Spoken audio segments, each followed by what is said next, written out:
kɔlɔsi min bɛ an bolo n'an bɛ kɔlɔsi ta ne mago bɛ sɔli la ka wurudi siɲɛ 1000 ni ne ye sɔli wurudili daminɛ n bolo la Allahumma salli ala nabi rahmati Allahumma salli ala nabi rahmati Allahumma salli ala nabi rahmati Allahumma salli ala nabi rahmati tuma dɔ la n yɔrɔ dɔ bɛ n ŋɛɲɛ n'i y'a kɛ ta dɔrɔn n trompera ou bien i muso bɛna f'i ye ko nasɔngɔ tɛ yen i trompera o tuma n'i b'a la k'a kɛ kɔlɔsi la dun n'i ye kɔlɔsiden 1 bila ka den 2 bila ka 3 bila ka 4 bila hali n'i ye kɔlɔsiden 20 bila ni ciden nana dɔrɔn i b'a minɛ ta i bɛ se k'a to i bolo ka taa ci kɛ dama 4 na ka na k'a to i bolo bon o tuma na kɔlɔsi ye o yɔrɔ de ye o de la minnu bɛ kɔlɔsi saboter mɔgɔ tɛ jigin u la parce que e t'i temps sɔrɔ ka Ala wele dɔw su kɔnɔ u mago bɛ sɔli 12 la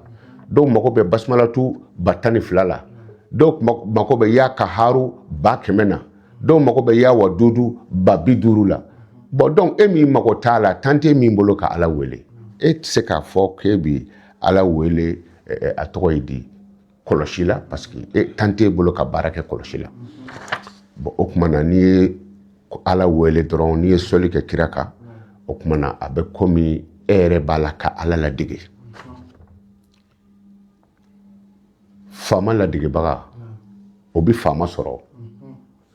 o tuma na o ye a nafa fɔlɔ ye a nafa filanan muwafaqatullah subhanahu wa ta'ala fi salati ala nabi sallallahu alaihi wasallam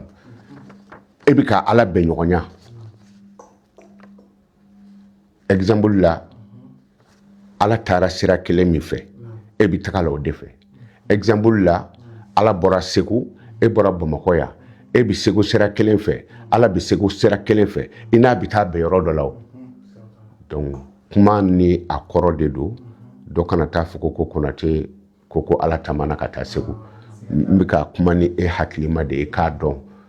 e bɛ se k'a faamuya ni hakili min ye n b'o de fɔ la tellement faamu de o kuma na o ye a nafa filanan ye